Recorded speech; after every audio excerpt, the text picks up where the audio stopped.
there's a bit of a break at the moment between now and the next NASCAR race because of the Olympic Games. So let's take stock of stock cars. Let's have a look at some of the most popular questions on the internet when it comes to NASCAR. And one that I've seen being asked a lot is, why are there only 3 engine manufacturers in NASCAR? Of course, NASCAR has a pretty standard car, but the outside of those cars are branded towards different car manufacturers.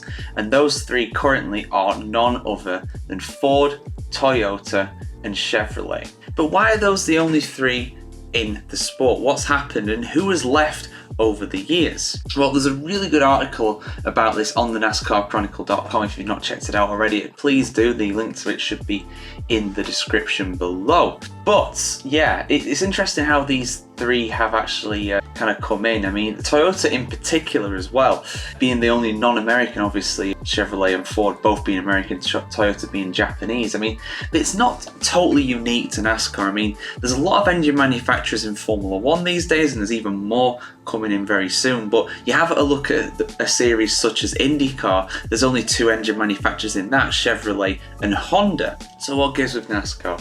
Why are these the only 3? Well, there's a few that have come in and a few that have left over the years as well. I mean, if I have a look here, I think Plymouth was one of the most successful back in the day. So yeah, brands like Plymouth, Dodge, and even Hudson have had their moments of glory in NASCAR over the years, but all have left at different times. I think Dodge is the most recent one to actually leave. They left not very long ago at all. I swear I remember seeing some Dodge NASCARs back in the day, but I could be misremembering that, of course. But yeah, Toyota's a really interesting one. I think it's very positive to see them in NASCAR really, and doing so well. They only came into NASCAR in 2007, and it's a real miracle they've actually done as well as they have, because a year later we had the global financial crash, and that meant that a lot of different car brands pulled out of different sports. In Formula One, for example, just to link it to that again, you had BMW and Toyota, interestingly, leaving that sport. Honda too, of course, as well. But yeah, I'll just read out some lines here from this article, because it is a really fascinating one that's been done for this. I mean, for me, it's the business aspect that's probably the most interesting. So for a car brand to be part of NASCAR, it isn't just about meeting technical specifications.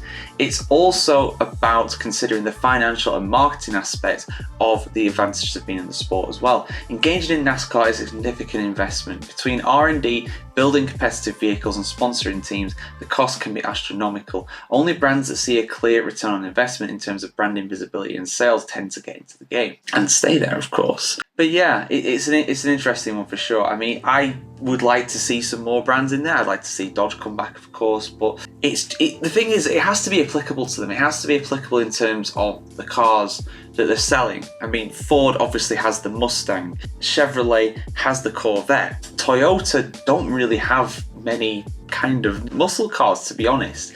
They're more applicable towards the truck series that they're racing. I mean, Toyota pickup trucks are some of the most popular even in America. But from Toyota's point of view, they just see a big return on investment. They obviously must get some branding back for it, some funds as well. But yeah, definitely interesting. Who would you like to see come into NASCAR as an engine supplier? I'd love to see Dodge come back personally, that'd be my choice, but let us know in the comments below. And do we need more car manufacturers in NASCAR? Is that something that you feel the sport needs? Let us know your thoughts. And of course, keep it tuned right here to the NASCAR Chronicle to see much more content on stock cars just like this.